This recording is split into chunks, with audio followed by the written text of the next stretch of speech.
Welcome back to AI Boomer News. I'm Mike Hayes with Senior AI Podcast Listening for ongoing education on the go. Today's topic, get this, we are currently upgrading our studio tech. I'm working on getting my AI co-hosts personalities that are transplanted in the tone of celebrities like Ryan Reynolds and Mel Robbins. Now, they don't sound exactly like them for copyright purposes, but they have that kind of tone to make the podcast as entertaining and fun and fitting for baby boomers to learn on the go in the way that they like to learn. Boomers love entertainment and concerts and movies and things like that. And so we're talking about things that boomers can really relate to in our metaphors and our analogies. So until the upgrade finishes downloading, this is just a coming events announcement. Our daily edition team is with me today, and they might not be cracking jokes yet, but make no mistake, they are like Oxford insiders, sharp as a tack. And folks, when you listen to the best, you can ignore the rest, and that saves a lot of time. It's just smart. So let's get straight to the intelligence team with a short briefing about our deep dive into the 4 pillars of success for boomers. Okay, feeling kind of swamped by all the AI hype? Let's cut through that noise with a simple survival kit. I mean, let's be real. Learning AI feels like just another chore you don't have time for, right? So, here's the safe method. It's not about tech, it's just a simple way to make life easier. It's built on 4 super simple pillars. Let's dive right in and check them out. First up is Pillar 1, perception. This is all about taming that information overload we all feel. Think of it this way. Forget the internet firehose. AI gives you X-ray specs to see what actually matters. This is a huge shift. Now you're the curator, not just another consumer scrolling endlessly. All right, on to Pillar 2, reasoning. And here's the thing, your life experience is the key. You've got to remember, the AI is fast, yeah, but it's kind of dumb. It has 0 street smarts. So here's the deal. You're the boss, you've got the street smarts. The AI, it's your unpaid intern. Okay, now for the really fun part. Pillar 3 is imagination. This is your personal sandbox. Want to plan a huge trip or design that perfect garden? You can map it all out without spending a dime. But, okay, this is all just in our heads, right? How do we make it real? And that brings us to the main event, Pillar 4. This one is all about action. Honestly, this is the only one that really counts. Because if you can't communicate, you're invisible. You know that awful email you have to write? The old way is pure stress. The new way is effortless. Seriously, you just talk, vent, whatever, and the AI cleans it up into a perfect professional message. Basically, it just translates what's in your head into reality, removing all that friction. But let's be clear, we're not doing all this just to talk to a robot. The whole point is less typing and way more living. Get off the screen. So here's a challenge for you. Use Pillar 4 right now. Send that email you've been putting off. So, what will you accomplish when getting your point across is finally frictionless? Welcome back to the deep dive. We're here to give you those intellectual cheat codes for modern life. And you brought us a really fascinating stack of material this time. It's all focused on this one idea, the safe method for AI mastery. For anyone out there feeling that, crushing weight of info overload, this deep dive is definitely for you. It really is. Yeah. Because the mission here, as we pulled it from the sources, is so critical. We are not here to talk about new software features. Not at all. Right. We're here to analyze a structure, this safe framework that's being presented as a survival kit, really, for the 21st century. Your survival kit. I like that. Yeah, and the core promise is simple. It's about gaining back your time, cutting through the friction of that daily burnout. And just freeing up your mind for things that actually matter. Exactly, whether that's travel or your family or growing your business. That framing is so important because, let's be honest, the second you say you need to learn AI, most people just, they feel dread, not excitement. Oh, absolutely. It feels like another chore. Another chore on top of a 50-hour work week. So the goal isn't mastering the tool. It's about mastering your time. That's it. Okay, let's unpack this. How exactly does SAFE claim to deliver that kind of leverage? Well, the authors start with a really fundamental premise. It redefines the whole human-machine relationship. The idea is that AI is a means, not an end. It's a tool. It's a tool. And this four-pillar structure, it's designed to just reduce the friction in your life. Yeah. The second you stop seeing it as this complex thing to be studied and start seeing it as, an efficiency hack, you're halfway there. And the first pillar, the essence safe, it goes right for the biggest problem we all face. Just drowning in data. They call this first-stage perception. Right. I was reading that analogy they used about the firehose.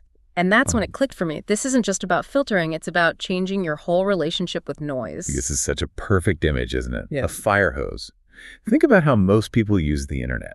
They're just standing there trying to drink it all, and the rumors, the clickbait, just this endless stream of stuff that's irrelevant or, just plain wrong. So perception is what?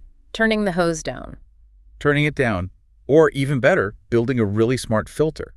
So you only get what matters. I found the way the sources frame it so compelling. They say it's like putting on your X-ray specs. I love that. Suddenly you're not looking at every single thing in the room. You're just seeing the essential structure, what's underneath. It shifts you from being a passive consumer To an active curator. Exactly. You become the director of your own information. The AI's job in this perception phase is to be your personal chief of staff. It filters the world so that by the time something hits your desk, it's already been synthesized and distilled. So let's make that real for someone listening. Your old routine, before safe, might be spending the first hour of your day just scrolling. Financial news, 5 different newsletters. A little bit of doom scrolling about geopolitics. Right, and it's exhausting. It's pure consumption. And the sources point out that you often end that hour with less clarity than when you started. You're just full of conflicting reports and emotional headlines. So how does perception flip that? Well, instead of reading 50 articles on, say, is the supply chain stabilizing? You task the AI. And what you get back is one essential synthesized paragraph. The signal, not the noise. The signal without the noise. Yeah. It took the AI 10 minutes, and it takes you 10 seconds to read. And that's 50 minutes of your mental energy back every single morning, just from that one pillar. It preserves your cognitive resources. Your brain isn't already exhausted before you even get to the important stuff, making the actual decisions. Okay, so we've filtered the noise, we have this crystal clear perception, but we can't just stop there. That data still needs judgment, right? Which I guess brings us to the A reasoning. Reasoning is it's the non-negotiable human part of the SAFE method. The sources really hammer this home. There's a hierarchy. The human is the boss. And the AI is the intern. The incredibly fast, but still fundamentally limited unpaid intern. But wait, hold on. Why call it dumb? I mean, if it can process petabytes of data, isn't that intelligent? I think some listeners might feel like they should be outsourcing their thinking. And that's a fair question. It's exactly why the authors use that harsh distinction. The AI is fast, but it's dumb because it lacks context. It lacks real-world wisdom. Your 40 years of experience, your street smarts. Exactly. It can see patterns, but it has no idea about, say, the political temperature in the office or the emotional cost of a decision. It can't tell correlation from causation. So if the AI looks at my small business data and says, fire your oldest employee and pivot to this new volatile market.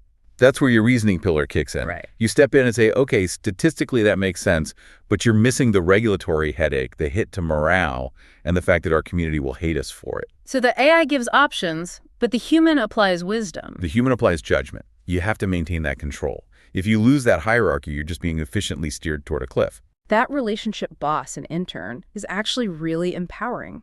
It means you're not being replaced. You're being augmented. Okay, so we have filtered info from perception. We've applied our wisdom with reasoning. Now we get to F for imagination. And imagination's where it gets really fun. This is the reward for all that prep work. It's pure possibility, risk-free dreaming. It's where you get to ask what if. What if, without spending a dime or a month of logistical planning? It's moving from analyzing what is to designing what could be. The sources use examples like planning a trip to Tuscany or designing a garden. They seem simple, but I think they highlight a really profound benefit. They do. Yeah. Think about the friction of planning a big trip, the research, the comparisons, the logistics. It's paralyzing. Most people just give up and book the easy, generic option. But with the imagination pillar, You can just talk to the AI. You can say, plan a summer in Tuscany. I only want villas with pools.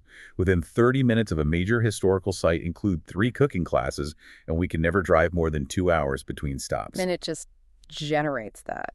Instantly. It gives you 3 completely viable, complex itineraries. Yeah. You've just accelerated the creative process by weeks. You get to dream big before you spend a dime. That's the phrase they used. You can play with ideas that felt too complicated to even start thinking about before. It removes those limits we put on ourselves. So, perception gives you clean data. Reasoning gives you sound judgment. And imagination uses that foundation to generate high-quality possibilities. So we've perceived, reasoned, and imagined, but the sources are, well, they're pretty aggressive in saying that even those 3 pillars aren't enough, not without the final step. If we connect this to the bigger picture, those first 3 steps are all internal. They're in your head. Right. You can be the wisest, most creative person on earth, but if that genius stays locked inside your skull, it has 0 impact on the world. And that's why the 4th pillar, the E, action and communication, is the mic drop of the whole method. Here's where it gets really interesting, because the sources argue this is, and I'm quoting, the only one that actually counts. It's a tough truth, isn't it? The brutal reality is, if you can't articulate your brilliant idea or your reasoned judgment, you're invisible. Your idea dies with you. It does. The biggest barrier to success today isn't a lack of good ideas. It's the friction in getting those ideas out into the world. So pillar 4 is the translation layer. It's about using AI to amplify your voice, to turn your intent into reality. But how does it deal with that paralysis, the stress of writing a difficult email, the typing and deleting? That paralysis is the friction this is designed to eliminate. Think about writing a tough email to a colleague or a formal complaint letter. You worry about the tone, the grammar, the legal stuff. I know, I've just avoided sending things because it felt too emotionally taxing, even when it cost me money. It's a totally rational response to high friction. So the solution in SAFE is, it's revolutionary because it's so simple. You don't worry about the polish. You just vent. Talk to it. You talk to it. Or type out a raw stream of consciousness. You give it your frustration, your facts, your goal. So I can just say, I'm furious at this contractor. He took my money, the work's a mess, and he needs to fix it or give me a refund by Friday. He's ignoring my emails. Exactly that. Pure, unedited intent. And in 5 seconds, the AI takes that raw, emotional input and transforms it. Into what? Into a perfect, professional, powerful letter, one that is firm, diplomatic, and clear. It might even include the right kind of language to imply legal consequences without being threatening. It translates angry you into respected, in control you. That's profound. It's not just a time saver. It makes you more effective and saves you the emotional burnout of drafting it yourself. And that brings it all back to the core promise, the survival kit. Yeah. The point of this isn't to talk to robots more. The point is to remove the mechanical friction. So you have more time to talk to people. Less typing, more living. That's the goal. You get back the time and the energy to spend on your family, your clients, your friends. It connects your internal world, your perception, reasoning, and imagination to external reality.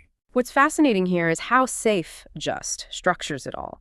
It takes these big abstract ideas and turns them into a clear, usable process. It makes this huge, overwhelming technology feel like a simple 4-step tool. It gives you a path, not just to manage the information age, but to actually master it by finding your most effective voice. So what does this all mean for you listening right now? It means there's a simple path to getting back a huge amount of your time and reducing that daily friction. It means your expertise, your wisdom can finally get out into the world without that barrier of communication fatigue. And the sources are really clear on this. You don't achieve mastery by studying this. You achieve it by doing it. If action and communication is the only step that turns potential into reality, that's where you have to start. So here's your actionable challenge today. Use Pillar 4 right now. Don't wait for a crisis. Think of that one message you've been dreading. That difficult text you've been putting off. The toast you need to write for that wedding. That sensitive email to a coworker. Use the tool right now to translate that stalled intent into reality. If AI can handle the friction of these necessary tasks, what new high-value problem can you finally tackle now that your bandwidth is restored? Go act.